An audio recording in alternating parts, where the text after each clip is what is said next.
प्रधानमंत्री नरेंद्र मोदी चेन्नई के दौरे पर हैं। आज वो अन्ना विश्वविद्यालय के 42वें दीक्षांत समारोह में शामिल होंगे। कार्यक्रम के दौरान प्रधानमंत्री 69 स्वर्ण पदक विजेताओं को स्वर्ण पदक और प्रमाण पत्र देंगे। गुरुवार को प्रधानमंत्री ने चेन्नई के जवाहरलाल नेहरू इंडोर स्टेडियम में रंगारंग कार्यक्रम के बीच 44वें चेस ओलंपियाड का उद्घाटन किया। इस मौके पर 5 बार के विश्व चैंपियन विश्वनाथन आनंद ने चेस ओलंपियाड की मशाल को पीएम मोदी और तमिलनाडु के मुख्यमंत्री एमके स्टालिन के हाथों में थमाया। इसके बाद मशाल को यंग ग्रैंड मास्टर आर परमानंद के साथ मौजूद अन्य शतरंज खिलाड़ियों के हाथों में दिया गया। इस दौरान प्रधानमंत्री ने कहा कि 44वें शतरंज ओलंपियाड की मेजबानी के लिए तमिलनाडु से बेहतर जगह और कोई नहीं हो सकती थी। ये भारत का चेस पावर हाउस है। The most prestigious tournament in chess has come to India, the home of chess. Friends, the 44th Chess Olympiad has been a tournament of many firsts and records. This is the first time the Chess Olympiad is being held in the place of origin of chess of India. It is coming to Asia for the first time in 3 decades. It has the highest ever number of countries participating. It has the highest ever number of teams participating. It has the highest number of entries in the women's section. Bharat की नई राष्ट्रीय शिक्षा नीति के 2 वर्ष पूरे होने पर आज केंद्रीय गृह और सहकारिता मंत्री अमित शाह केंद्रीय शिक्षा मंत्री धर्मेंद्र प्रधान की उपस्थिति में शिक्षा और कौशल विकास से संबंधित कई नई पहलों का शुभारंभ करेंगे। नई दिल्ली के डॉक्टर अंबेडकर इंटरनेशनल सेंटर में दोपहर 3:45 पर इस कार्यक्रम का आयोजन किया जाएगा। राष्ट्रपति के खिलाफ कांग्रेस नेता अधीर रंजन चौधरी की आपत्तिजनक टिप्पणी को लेकर गुरुवार को संसद के दोनों सदनों में गतिरोध रहा, जिसकी वजह से सदन की कार्यवाही बार बार बाधित हुई। लोकसभा में बीजेपी सांसदों ने कांग्रेस को आदिवासियों, महिलाओं और गरीबों का विरोधी करार देते हुए कांग्रेस अध्यक्ष सोनिया गांधी से इस पर माफी की मांग की। विवादों में घिरे कांग्रेस सांसद अधीर रंजन चौधरी ने कहा कि वो राष्ट्रपति से मिलकर माफी मांगेंगे। वहीं राज्यसभा में भी विभिन्न मुद्दों पर अवरोध की वजह से सदन की कार्यवाही बार बार बाधित हुई। उच्च सदन में सत्ता पक्ष के सदस्यों ने राष्ट्रपति पर लोकसभा में कांग्रेस के नेता अधीर रंजन चौधरी के बयान का मुद्दा उठाते हुए कांग्रेस से माफी की मांग की।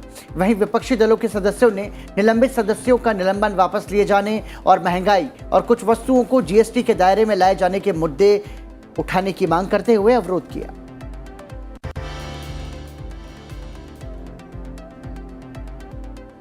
राज्यसभा में 3 सदस्यों को सदन में अशोभनीय आचरण के कारण मौजूदा सप्ताह के शेष समय के लिए निलंबित कर दिया गया।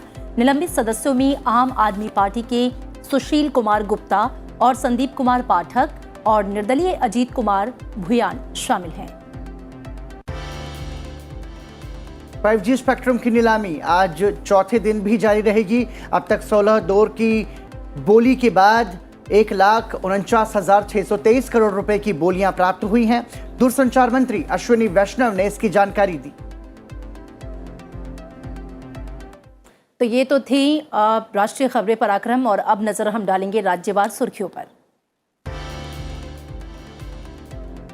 भारतीय वायुसेना का मिग-21 लड़ाकू विमान राजस्थान के बाड़मेर में दुर्घटनाग्रस्त हो गया। इस हादसे में 2 पायलटों की मौत हुई है। एयरफोर्स ने भी ट्वीट कर मौत की पुष्टि कर दी है। विमान का मलबा आधा किलोमीटर के दायरे में फैल गया है। वहीं वायुसेना ने दुर्घटना को लेकर कोर्ट ऑफ इंक्वायरी के आदेश जारी कर दिए हैं।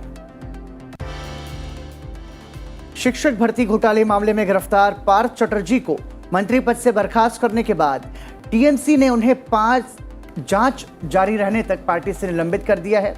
वहीं ईडी ने पार्थ चटर्जी की सहयोगी अर्पिता मुखर्जी के दूसरे आवास से और 20 करोड़ रुपए बरामद किए हैं। अर्पिता मुखर्जी के आवास से अब तक 40 करोड़ रुपए से ज्यादा की राशि बरामद की जा चुकी है। तीस्ता सीतलवाड़ श्री कुमार की जमानत याचिकाओं पर आज हो सकता है आदेश पारित। अहमदाबाद की एक अदालत 2002 के दंगों के मामलों में निर्दोष लोगों को फंसाने के लिए कथित रूप से फर्जी दस्तावेज बनाने के आरोप में गिरफ्तार कार्यकर्ता तीस्ता सीतलवाड़ और पूर्व डीजीपी आरबी श्री कुमार की जमानत याचिकाओं पर आदेश पारित कर सकती है। सीतलवाड़ और श्री कुमार को 2002 के गुजरात दंगों के मामले में निर्दोष लोगों को फंसाने के लिए कथित रूप से दस्तावेज बनाने के आरोप में गिरफ्तार किया गया था। झारखंड विधानसभा का मानसून सत्र आज से शुरू होने जा रहा है। सत्र में कुल 6 कार्य दिवस होंगे और इसके 5 अगस्त को संपन्न होने की संभावना है। सत्र के दौरान विपक्षी भारतीय जनता पार्टी राज्य में भ्रष्टाचार, कानून व्यवस्था और सूखे जैसी स्थिति सहित कई मुद्दों पर सरकार को घेरने की तैयारी में है। छत्तीसगढ़ विधानसभा में भूपेश बघेल सरकार के खिलाफ मुख्य विपक्षी दल बीजेपी की तरफ से लाया गया अविश्वास प्रस्ताव करीब 13 घंटे की चर्चा के बाद ध्वनिमत से नामंजूर हो गया। बिहार के फुलवारी शरीफ मामले में उग्रवादी संगठन पॉपुलर फ्रंट ऑफ इंडिया से जुड़े होने के मामले में एनआईए ने कई जगहों पर छापे मारे। इस मामले में कई लोगों से पूछताछ भी की गई। कर्नाटक में बीजेपी युवा इकाई के नेता प्रवीण नेतार की हत्या के संबंध में 2 लोगों को गिरफ्तार किया गया है। पुलिस ने 15 से ज्यादा लोगों को हिरासत में लेकर पूछताछ की है। जांच के लिए 6 दलों का गठन किया गया है। धर्मनगरी चित्रकूट से भाजपा 2024 के लोकसभा चुनाव की दिशा तय करेगी। यहां आज से शुरू होने वाले प्रदेश प्रशिक्षण शिविर में सरकार और संगठन के बड़े नेता पदाधिकारी एक साथ होंगे। यह शिविर 31 जुलाई तक चलेगा। मध्य प्रदेश ने 15 खनिज ब्लॉकों की नीलामी रद्द कर दी है। वहीं छत्तीसगढ़ ने भी 10 खानों की बिक्री फिलहाल रोक दी है। बिक्री के लिए रखे गए खनिज ब्लॉकों को लेकर ठंडी प्रतिक्रिया के बाद इन राज्यों ने ये कदम उठाया है। जम्मू में भारी बारिश की वजह से कई इलाके जलमग्न हो गए। कई इलाकों में जलभराव की वजह से लोगों को मुश्किलों का सामना करना पड़ रहा है। सरकारी हाई स्कूल परिसर में भी पानी घुसने की वजह से स्कूल बंद कर दिए गए हैं। पहाड़ों पर भारी बारिश के बाद नदियों ने रौद्र रूप अख्तियार कर लिया है। कई नदियों का जलस्तर खतरे के स्तर से ऊपर चला गया है। गांदरबल जिले में मिट्टी धंसने और कीचड़ सड़क पर आने की वजह से जम्मू श्रीनगर राष्ट्रीय राजमार्ग भी बंद कर दिया गया है, जिससे सैकड़ों वाहन फंस गए हैं। रास्तों को साफ करने का काम जारी है। राजस्थान में भारी बारिश का दौर जारी है, जिससे जोधपुर सहित कई शहरों में जनजीवन प्रभावित हुआ है। जोधपुर शहर में 73 मिलीमीटर से अधिक बारिश दर्ज की गई। भारी बारिश के कई इलाके डूब गए हैं। हालात को देखते हुए स्कूल बंद कर दिए गए हैं। साथ ही रेल सेवाएं भी प्रभावित हैं। राजस्थान के बीकानेर और बूंदी जिलों में पिछले 24 घंटों में बारिश से संबंधित 2 अलग-अलग घटनाओं में 4 लोगों की मौत हो गई। राहत कार्यों के लिए जोधपुर में सेना को बुलाया गया है। मौसम विभाग के मुताबिक प्रदेश में 30 जुलाई तक बारिश होने की संभावना है। और आइए आगे बढ़ते हैं और नजर डालते हैं अंतर्राष्ट्रीय सुर्खियों पर। बर्मिंघम के अलेक्जेंडर स्टेडियम में 22वें कॉमनवेल्थ गेम्स की शानदार शुरुआत हुई। ओपनिंग सेरेमनी में भारतीय दल की अगुवाई बैडमिंटन स्टार पीवी सिंधु और पुरुष हॉकी कप्तान मनप्रीत सिंह ने किया। 2 बार की Olympic gold medalist PV Sindhu राष्ट्रमंडल खेलों में सिल्वर और गोल्ड मेडल जीत चुकी हैं। वहीं मनप्रीत ने अपनी कप्तानी में हॉकी टीम को टोक्यो ओलंपिक में ब्रॉन्ज मेडल दिलाया था। प्रधानमंत्री ने बर्मिंघम में 2022 राष्ट्रमंडल खेलों की शुरुआत पर भारतीय दल को शुभकामनाएं दी। उन्होंने एथलीटों के जरिए सर्वश्रेष्ठ प्रदर्शन की उम्मीद भी जताई है। इंडो पैसिफिक की त्रिपक्षीय वार्ता के दौरान भारत, संयुक्त अरब अमीरात और फ्रांस के बीच सहयोग बढ़ाने को लेकर बातचीत हुई। तीनों देशों के बीच भारत प्रशांत क्षेत्र में सहयोग के संभावित क्षेत्रों पर विचार विमर्श हुआ, जिससे समुद्री सुरक्षा, क्षेत्रीय संपर्क, ऊर्जा और खाद्य सुरक्षा और आपूर्ति श्रृंखला में लचीलापन शामिल है। ताइवान को लेकर तनातनी के बीच गुरुवार को अमेरिका के राष्ट्रपति जो बाइडेन ने अपने समकक्ष शी जिनपिंग के साथ फोन पर बात की। व्हाइट हाउस ने गुरुवार को इसकी जानकारी दी। व्हाइट हाउस ने बताया कि दोनों नेताओं ने 2 घंटे से भी ज्यादा समय तक बात की। व्हाइट हाउस के मुताबिक दोनों नेताओं के बीच फोन पर बातचीत 2 घंटे 17 मिनट तक हुई। इस बातचीत को लेकर चीनी मीडिया रिपोर्ट्स में दावा किया जा रहा है कि ताइवान के मुद्दे को लेकर चीनी राष्ट्रपति ने जो बाइडेन को चेतावनी दी है। चीनी राष्ट्रपति शी जिनपिंग ने अमेरिकी राष्ट्रपति जो बाइडेन को ताइवान मसले पर आग से नहीं खेलने की चेतावनी दी है। अमेरिकी अर्थव्यवस्था में फिर से मंदी की आशंका गहरा रही है। वर्ष के पहले 3 महीनों में बड़ी गिरावट के बाद दूसरी तिमाही में सकल घरेलू उत्पाद में 0.9% की वार्षिक दर से गिरावट आई है।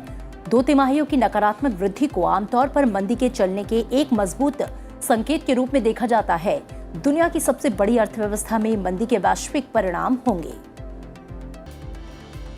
रूस यूक्रेन के युद्ध का 6वां महीना चल रहा है और इसी बीच रूसी सेना ने पूर्वी डोनेस्क क्षेत्र में यूक्रेन के दूसरे सबसे बड़े बिजली संयंत्र को अपने कब्जे में ले लिया है, जबकि दक्षिणी क्षेत्र में सैनिकों का जमावड़ा बढ़ा दिया है।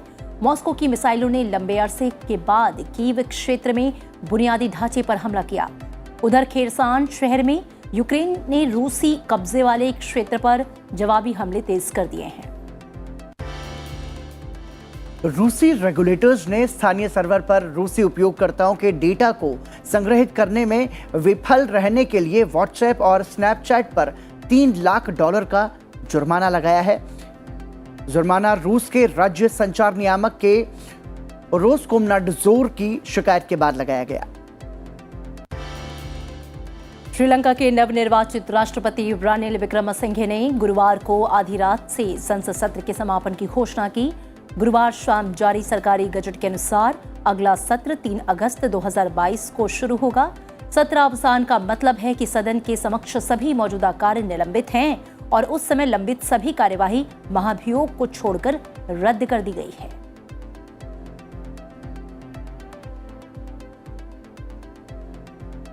और आइए अब नजर डालते हैं